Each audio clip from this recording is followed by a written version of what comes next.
Puis il leur dit, c'est là ce que je vous disais, lorsque j'étais encore avec vous, qu'il fallait que s'accomplisse tout ce qui était écrit de moi dans la loi de Moïse, dans les prophètes et dans les psaumes. Alors il leur ouvrit l'esprit afin qu'ils comprennent les Écritures. Il leur dit, ainsi il est écrit que le Christ souffrirait et qu'il ressusciterait des morts le troisième jour, et que la repentance et le pardon des péchés seraient prêchés en son nom à toutes les nations, à commencer par Jérusalem. Vous êtes témoins de ces choses, et voici, j'enverrai sur vous ce que mon Père a promis, mais vous restez dans la ville jusqu'à ce que vous soyez revêtus dans la puissance d'en haut. Il les conduisit jusqu'au vers Béthanie, et ayant levé les mains, il les bénit. Pendant qu'il les bénissait, il les sépara d'eux et fut enlevé au ciel. Pour eux, après l'avoir adoré, ils retournèrent à Jérusalem avec une grande joie. Ils étaient continuellement dans le temple, louant et bénissant à Dieu. Que Dieu bénisse la parole, la lecture de ces paroles. Amen. Pour faire un peu différemment que des autres fois, avant d'attaquer le message d'aujourd'hui, je voudrais tout simplement, là où vous êtes assis, faire une prière ensemble pour demander que le Saint-Esprit guide ces temps-là de partage biblique que nous allons vivre. Père éternel, tout simplement que ton esprit puisse être avec nous maintenant dans le discernement de ta parole. Que tu puisses ouvrir nos oreilles, que tu puisses éclairer nos esprits. C'est ma prière au nom de Jésus-Christ. Amen. Faire Église. Nous avançons, nous continuons dans notre série de Faire Église. Et le sujet d'aujourd'hui, le titre d'aujourd'hui de cette série de Faire Église, c'est l'élément indispensable, l'élément nécessaire, l'élément que sans lui, nous ne pourrions pas aller jusqu'au bout. Et permettez-moi de vous expliquer quelque chose. Tout à l'heure, j'avais une pensée pendant que j'étais assis. On vient tous ici des horizons différents, vous êtes d'accord avec moi? J'aimerais, et j'ai déjà dit que je vais le faire la démographie de cette église-là, combien de nationalités nous représentons ici. Mais à mon avis, au moins on représente au moins une quinzaine de nationalités. Je suis presque sûr. 15 nationalités différentes, d'âges différents, des intérêts différents. Qu'est-ce qu'il va faire qu'on reste tous ici ensemble? Comment faire corps, comment faire église? Parce que celui qui nous unit, c'est Jésus-Christ. On est là pour l'adorer, on est là pour le servir, on est là pour sa mission, on est là aussi pour la société. Vous vous rappelez, faire église pour les 4 axes. La société, l'autre, l'édification, mais aussi pour sa mission. Mais malgré ça, les disputes entre frères et sœurs, ils ne s'arrêtent pas. Bien sûr, pas vous, mais dans d'autres églises. Je ne parlais pas de la Cluse. Bien sûr que dans notre famille, il n'y a personne qui se dispute avec personne. Je ne me fâche jamais avec ma fille. Je ne me fâche jamais avec mon épouse. Tout va bien. Est-ce que c'est vraiment ça, mes amis? Vous voyez, l'idéal de Dieu de faire église, c'est génial. Mais la réalité, quand nous voulons faire église ensemble, ça devient beaucoup plus contraignante. Parce que chacun de nous, on a des points qui divergent. Et comment faire pour être tous d'un commun accord? C'est pas facile, mes amis. Et l'église primitive, il va se retrouver dans cet enjeu. Et c'est pour cela que, pour moi, il y a un élément qui est indispensable. Si vous reprenez Luc chapitre 24, le texte qui nous a été lu par Vania, dans ce texte-là, on voit que l'évangile de Luc, il finit de manière un peu abrupte. Vous êtes d'accord avec moi? Si vous relisez l'évangile de Matthieu, il finit avec cet appel et avec un amen final, en disant, voilà ce que moi je vous dis, aller faire des nations de tous les disciples. Marc, il va, dans la conclusion courte ou longue, il va faire un appel. Jean, il va finir assez bien. Mais dans l'évangile de Luc, il semblerait qu'il y ait une coupure. Verset 53, il était constamment dans le temple et bénissait Dieu. Mon frère, et après, qu'est-ce qui s'est passé? C'est quoi la suite? C'est où la suite? Dans les actes. Je ne sais pas qui a soufflé, mais dans les actes. Et donc là, je n'ai jamais compris la chronologie biblique ou l'ordre de classement des livres, mais après Luc, il devrait avoir quel livre? Il ne devrait pas avoir Jean, il devrait avoir Actes des apôtres, n'est-ce pas? Alors, allons-y aux Actes des apôtres, parce que c'est la suite, parce que l'histoire n'est pas finie là.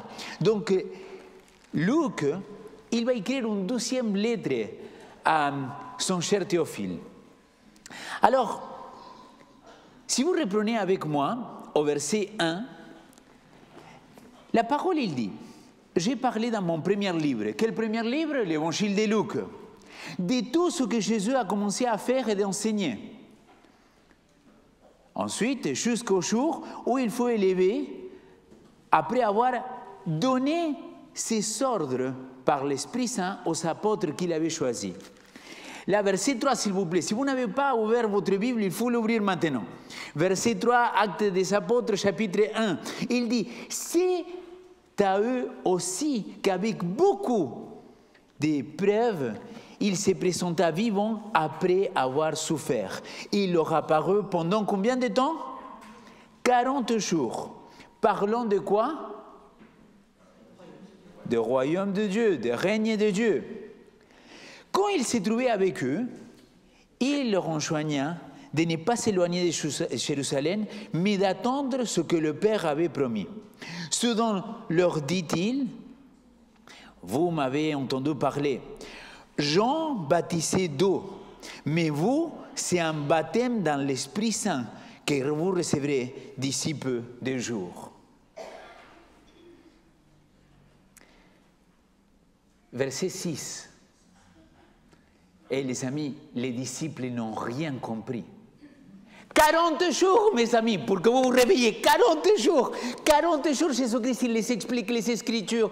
Il les parle du règne de Dieu. Il les dit, mais mon ami, je vais et je reviens. Donc maintenant, attendez, parce que vous allez recevoir une promesse. Il les parle pendant 40 jours. Il les dit, vous ne partez pas d'ici jusqu'à ce que vous recevrez le baptême du Saint-Esprit. Et regarde ce qu'ils font les disciples. Regardez la question, verset 6.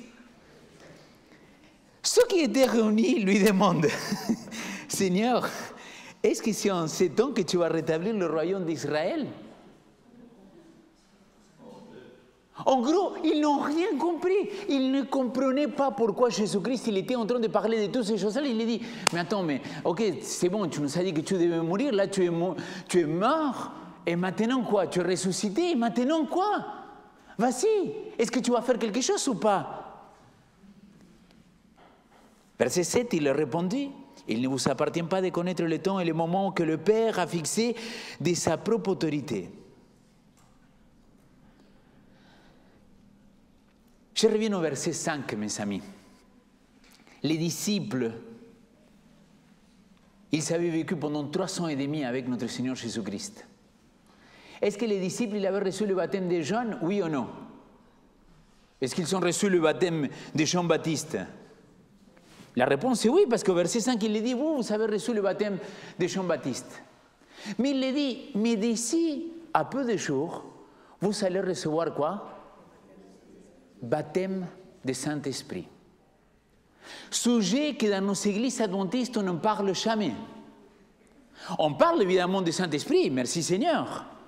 Mais est-ce qu'on parle de cet événement un petit peu différent de ce que nous on comprend que c'est le baptême du Saint-Esprit? Parce que si je vous restez unis à ma communauté, si je vous fais l'église, on l'avait dit, Soran il nous l'avait prêché, on a besoin du Saint-Esprit, parce que sans le Saint-Esprit, on ne peut pas faire l'église. Maintenant, ma deuxième question, c'est quand la dernière fois qu'on a parlé du baptême du Saint-Esprit? J'ai fait l'atelier pour les jeunes Impact Montluçon et j'ai parlé de ces sujets-là. Et dans un moment, je les pose la question aux jeunes et je les dis, combien parmi vous pensez que vous avez reçu le baptême du Saint-Esprit? silence. Est-ce que la preuve de savoir si j'ai reçu ou pas le baptême du Saint-Esprit, c'est le parler en langue, comme ils disent nos amis pentecôtistes. Nos amis pentecôtistes, ils disent, si tu as reçu le baptême du Saint-Esprit, alors tu dois parler en langue. Si tu ne parles pas en langue, donc tu n'as pas reçu le Saint-Esprit. C'est comme ça. Alors la question c'est, et nous, comment on se positionne en tant qu'Église par rapport à ces sujets-là? Et j'aimerais évoquer deux points importantissimes par rapport à cela. Le premier, c'est Jésus-Christ, il a reçu le baptême. Est-ce que c'était pour la repentance des péchés? Vous êtes d'accord avec moi que non? Et Jean-Baptiste, il dit, mais comment c'est moi que je vais te baptiser? Jésus, t'es malade ou quoi? C'est moi que je dois me faire baptiser par toi, pas moi pour toi. Et il lui dit, laisse faire. Au moment qu'il y a le baptême, qu'est-ce qui se passe? Il dit qu'il y a le Saint-Esprit qui descend en forme de colombe, il descend sur lui et la voix qu'il parle. La preuve de la Trinité, hein? Tout ce qu'on a donné des études bibliques, là il y a le Fils, il y a le Père, il y a le Saint-Esprit. Et le Père qui dit, voici mon Fils en qui j'ai pris plaisir. Vous êtes d'accord avec moi jusqu'à maintenant? Mais après qu'il reçoit le baptême de l'Esprit, il va où? Au désert. Et c'est qui l'amène au désert? C'est le diable? C'est l'Esprit Saint. Le mot baptême, que c'est dans notre théologie adventiste bien ancré, c'est plonger, immerger. Littéralement, on a remplacé le mot baptizo en grec pour un mot qui leur ressemblait en latin et en français, et on a mis le mot baptême. Mais chaque fois qu'on dit qu'on fait un baptême pour immersion, c'est un pléonasme. Parce que finalement, quand tu dis on fait un baptême par immersion, bah, un baptême c'est immersion. C'est beaucoup plus tard que Saint Augustin il va introduire l'idée du péché original, et bien plus tard, après les années 1100, 1200, qu'on va introduire les baptêmes des enfants. Vous savez qu'à Paris, il y a des cathédrales encore, qu'il y a les baptistères en forme de croix, et les chrétiens, qu'ils venaient de se convertir, ils devaient se baptiser. Déjà, c'était hommes et femmes séparés, et l'homme et la femme, il y a des documents de ce que je raconte, ils devaient rentrer tout nus et passer par le seau de baptême. Ils devaient rentrer, marcher dans l'eau, être immergés, et ils sortaient de baptistère. Ce qu'il n'y a pas de doute, mes amis, c'est que le mot baptême, ça veut dire immersion, être plongé. Ça, il n'y a pas de doute. Maintenant, si j'associe cette notion-là de baptizo, cette notion-là d'être immergé, au Saint-Esprit, ça veut dire quoi? Ça veut dire que je dois être immergé, plongé par le Saint-Esprit. Je vous la souffle parce que vous ne l'avez pas vu venir, donc...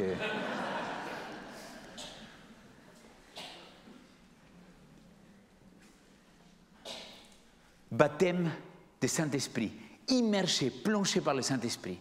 Et là, maintenant, j'aimerais que le Saint-Esprit puisse ouvrir notre conscience. Combien d'années ils ont marché les disciples avec Jésus-Christ? 3 ans et demi. Est-ce qu'ils ont fait des miracles? Est-ce qu'ils ont chassé des démons? Est-ce qu'ils sont guéris des malades? Et ce que je suis en train de lire là, c'est que malgré ces 3 ans et demi, ils n'avaient pas reçu encore le baptême du Saint-Esprit. Et là, j'ai une très mauvaise nouvelle pour chacun de nous, mes amis.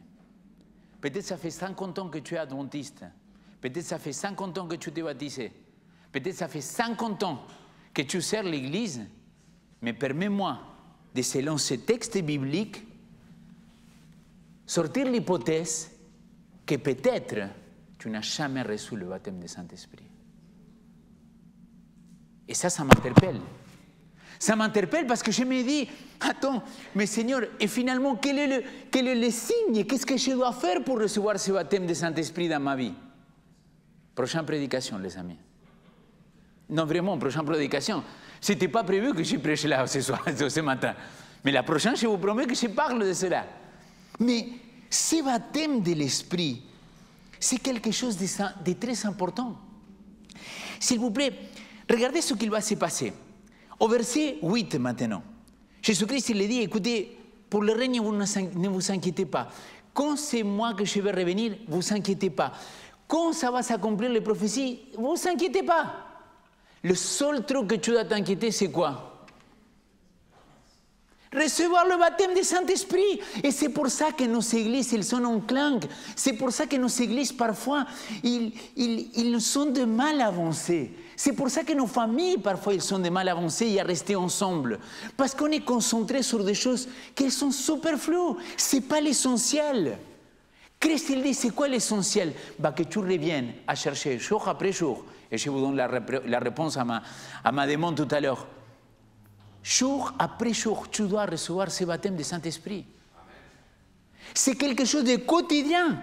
Alors, regardez s'il vous plaît. Il va dire au verset 8, mais vous quoi? Vous recevrez quoi? Ah non, là je ne suis pas content les amis. Hein? Non, si vous me dites puissance, ça ne va plus. Hein? Ah, qui a dit? Qui a soufflé? Plus de power.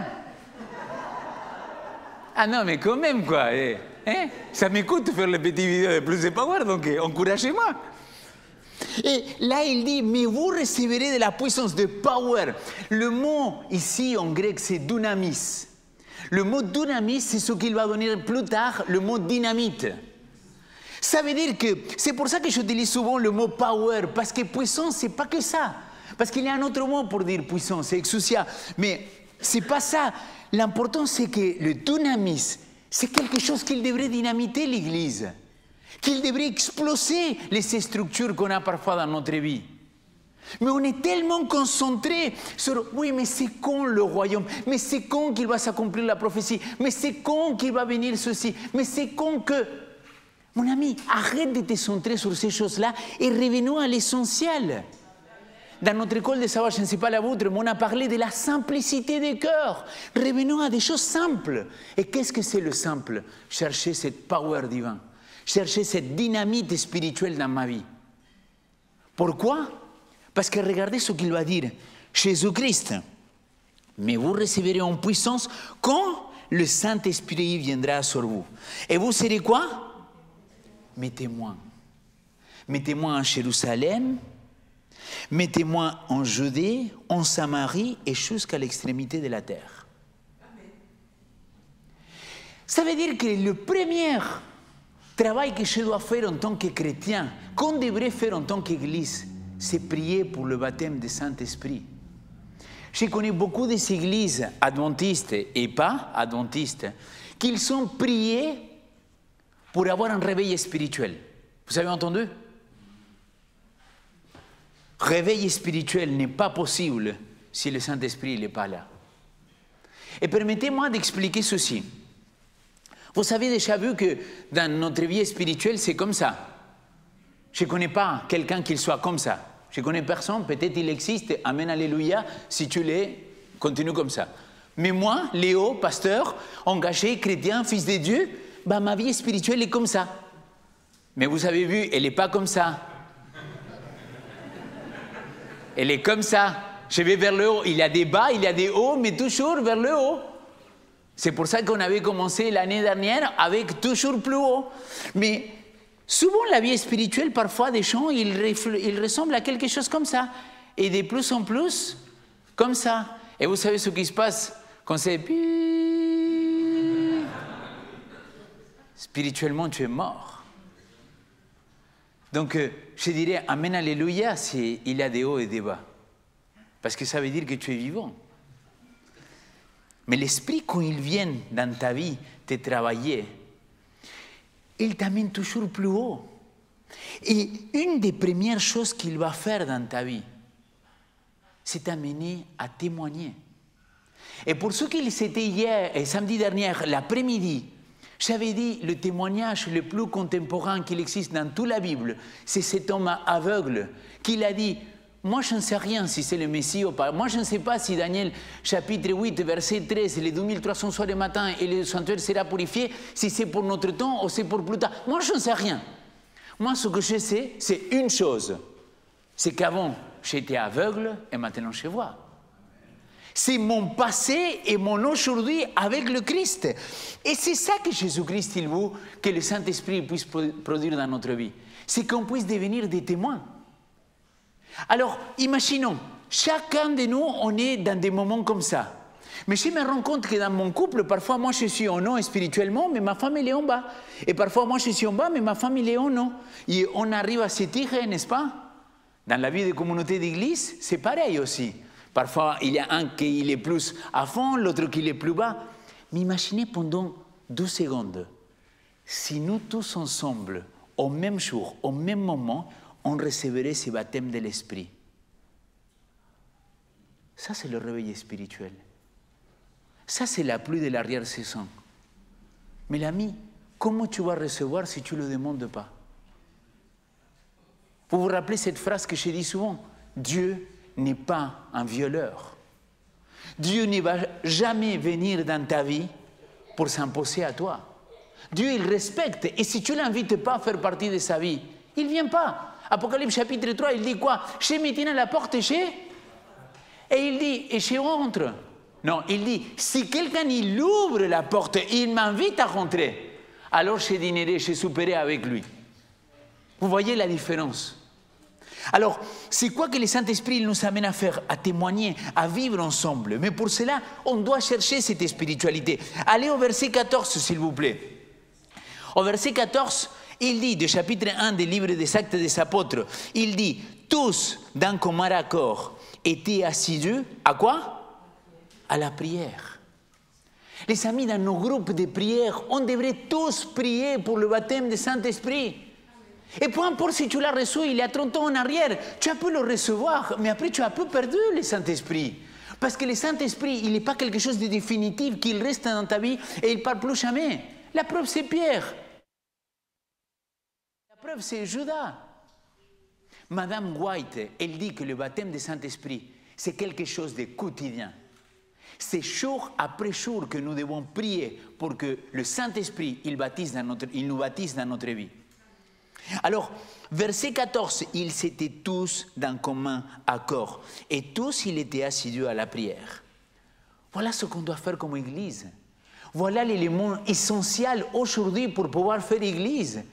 C'est prier que notre communauté, que ma vie, que ma famille, on puisse recevoir le baptême du Saint-Esprit, l'immersion du Saint-Esprit dans nos vies.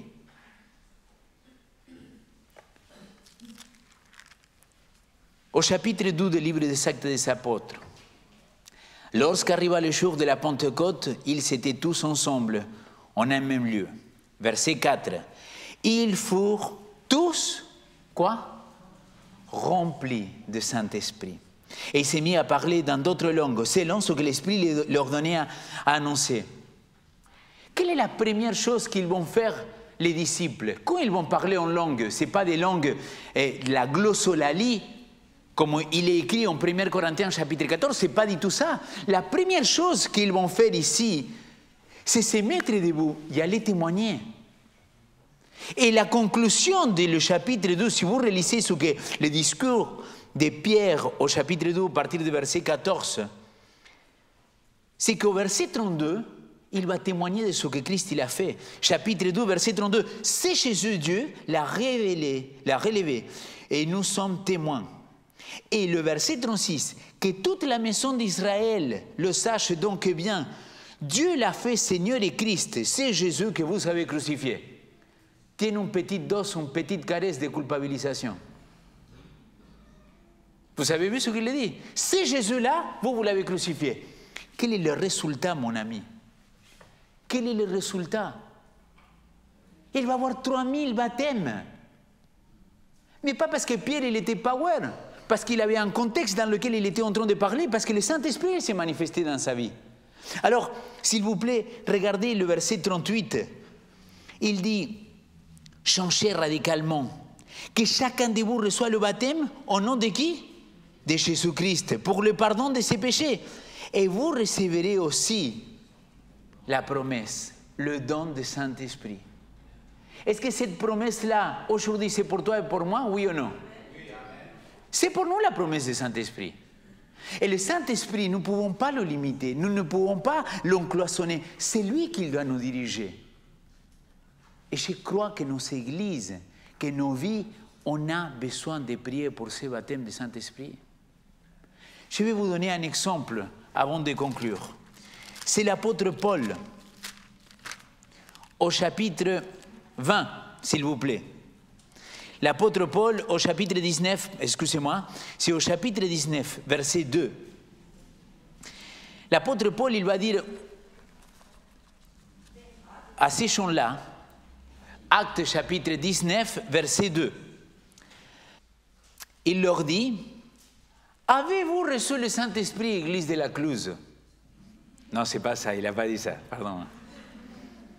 Avez-vous reçu le Saint-Esprit quand vous êtes devenus croyants? Et ils répondirent, nous n'avons même pas entendu parler du Saint-Esprit. Il leur dit, mais quel baptême avez-vous donc reçu? Ils répondirent, le baptême de Jean. Alors Paul lui dit, Jean a baptisé d'un baptême de changement radical. Et il disait au peuple de mettre sa foi en celui qui venait après lui, c'est-à-dire en le baptême que nous on pratique à l'église par immersion. Le nom de Jésus-Christ, il doit être là, les amis. Je ne renie pas la Trinité, au contraire. Mais le baptême, il doit être aussi au nom de Jésus-Christ. Je ferme parenthèse. Sur ces paroles, il reçurent le baptême pour le nom du Seigneur Jésus. Regardez ce qui va se passer. On a du mal avec ce texte-là en tant qu'adventiste. Paul leur imposa les mains et l'Esprit Saint vint sur eux. Et ils se mirent à parler en langue et à s'exprimer en prophète. À moi, ça m'interpelle.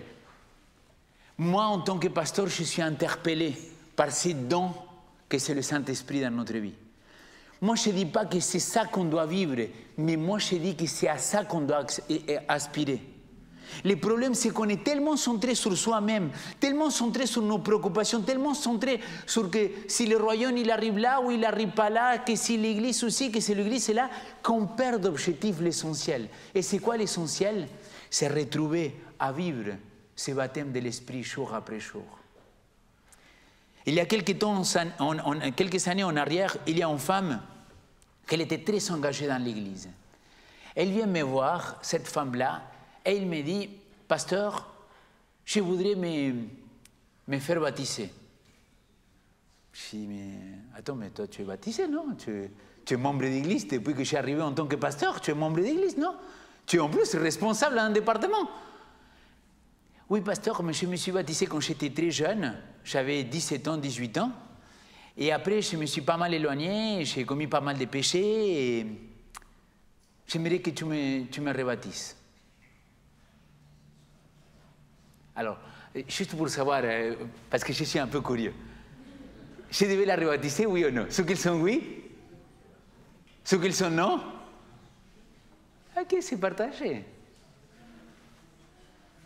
Moi, les amis, j'ai dit à cette femme-là, chantons. Mais mon ami, si tu te baptises, et c'est que par ça que tu sens que tes péchés te sont pardonnés, tu vas être dans un problème, parce que dans ta vie, il va y avoir des hauts et des bas à nouveau. Et moi, je ne suis pas prêt à te baptiser 4, 5, 6, 10 fois. Et, mea culpa, en Amérique latine, en Amérique centrale et Amérique du Sud, parfois, il y a la même personne qui se rebaptise 4, 5, 6 fois. Vous savez que bibliquement, il n'y a aucun rebaptême.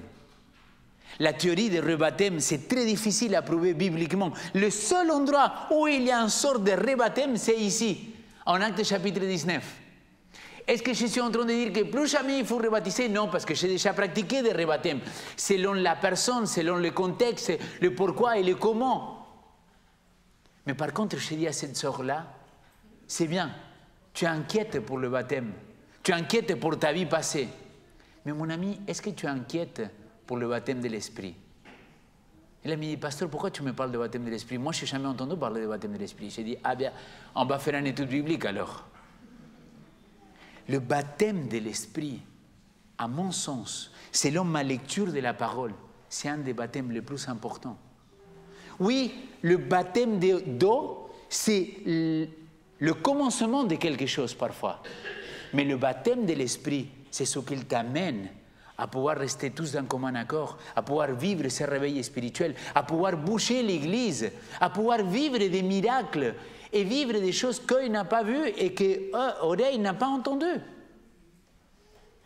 La question c'est, est-ce que nous passons ce temps-là à prier et demander Dieu pour le baptême de l'Esprit? On va chanter et plus tard je vais revenir pour faire la prière. Mais c'est importantissime que je vous raconte cette expérience-là parce que je crois dans un Dieu vivant, un Dieu réel. Je ne crois pas simplement dans la théorie et qu'on est béni dans l'Église adventiste à cause de la théorie, mais je crois dans un Dieu concret. Il y a quelques années en arrière, j'étais à Sion pour faire mission Caleb. Et il était arrivé une fille qu'elle était venue parce qu'elle était obligée à être là. Ses parents ils lui ont dit, soit tu vas avec ta sœur, soit tu viens avec nous, mais ici tout seul tu ne restes pas. Et donc elles viennent. Et mission Caleb, c'était un camp d'évangélisation. Et vraiment les amis, j'ai péché par le préjugé. Parce que quand je l'ai vu arriver, j'ai dit, mais qu'est-ce qu'elle fait celle-là ici, quoi? On est dans un camp d'évangélisation, quoi. Mais là, on va sortir et parler de ce que Jésus il a fait dans notre vie. Qu'est-ce qu'il a fait dans sa vie? Oui, j'ai péché. Donc j'ai demandé pardon à Dieu après, ok? Je n'ai pas besoin de me rebaptiser.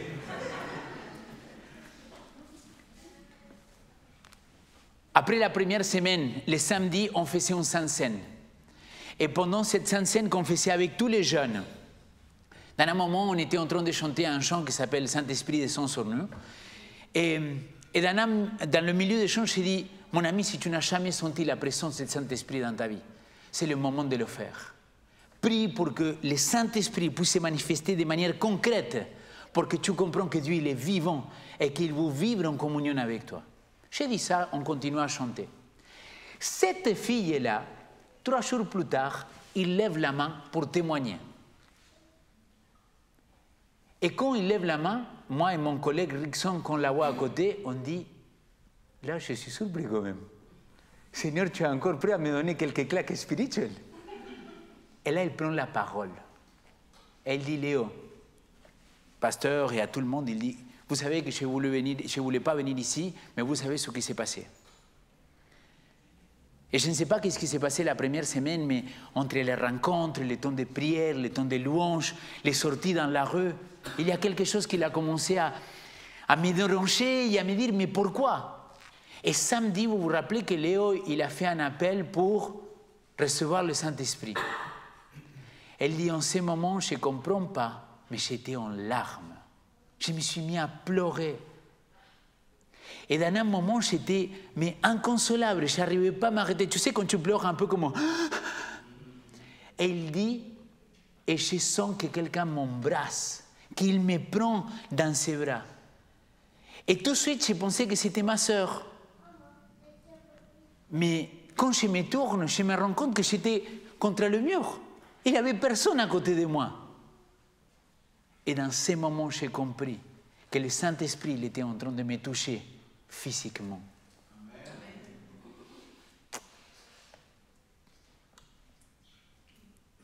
Nous avons un Dieu tellement power, les amis. Et parfois, on est centré que dans nos petites vies, quoi. Cette fille-là, grâce à cette expérience avec le Saint-Esprit, il a pris la décision de se baptiser après. Ma prière, pendant qu'on va chanter, c'est que le Seigneur, il puisse nous baptiser en tant qu'assemblée, en tant qu'Église de son Saint-Esprit, pour nous donner cette dynamite, cette puissance, cette power, pour devenir ses témoins, là où nous soyons, pour pouvoir rayonner, parce que Jésus, il revient bientôt, mon ami.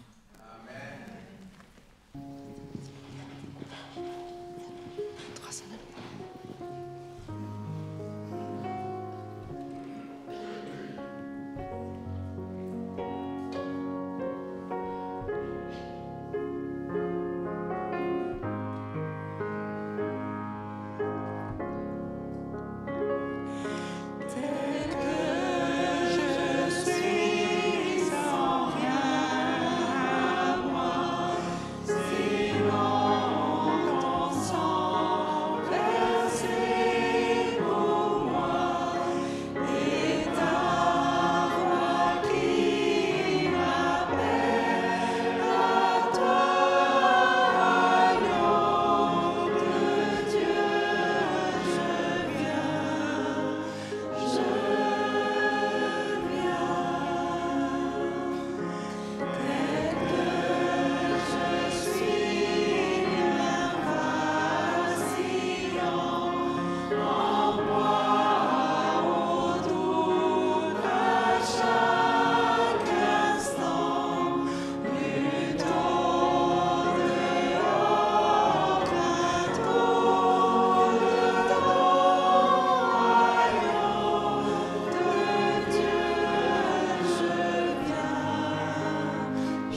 J'aimerais vous inviter à prier d'une manière un peu différente.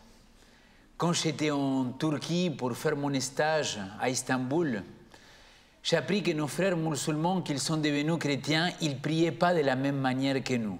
Ils ne priaient pas comme ça. Quand ils priaient, ils ouvraient les mains et ils les mettaient vers le haut. Et quand je leur ai posé la question, pourquoi vous priez comme ça et pas comme ça? Ils m'ont répondu, comment tu veux qu'on reçoive les bénédictions comme Dieu comme ça? Il faut qu'on ouvre les mains pour le recevoir. Alors je ne vous oblige pas, mais si vous vous sentez à l'aise, je vous invite à ouvrir les mains et qu'on puisse prier pour que le Seigneur il nous bénisse ce matin. Tendre Père Céleste, nous venons tels que nous sommes. Tu connais nos péchés, tu connais nos fautes. Tu connais, Seigneur, nos transgressions, nos rébellions. Mais nous sommes conscients que tu as tout donné, que tu as donné ton Fils unique pour que tout celui qui croit en lui ne se perde pas, mais qu'il puisse avoir la vie éternelle. Seigneur, toi tu as dit que c'était la promesse pour les apôtres, mais aussi pour tes disciples. Et nous voici devant toi, Seigneur, pour proclamer cette promesse que tu nous as faite il y a bien longtemps en arrière. Tu as promis que tout celui qui demanderait ton Saint-Esprit, le Saint-Esprit, toi tu viendras sur nous. Seigneur, je t'ai prie pour cette assemblée, qu'on puisse recevoir le baptême du Saint-Esprit. Pas une fois et pour toujours, mais jour après jour, Seigneur. Qu'on puisse recevoir cette puissance pour être tes témoins, pour témoigner du bien que tu as fait dans notre vie. Garde cette assemblée, garde chacun de nous. Je pense à nos amis qu'aujourd'hui, ils ne peuvent pas être là parce que soit ils sont malades, soit parce qu'ils ne pouvaient pas être ici. Aussi, je te demande une double portion de ton esprit pour chacun d'eux. C'est ma prière au nom de ton Fils Jésus-Christ. Amen.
Que la grâce du Seigneur Jésus-Christ, l'amour de Dieu et la communion de l'Esprit Saint soient avec vous tous.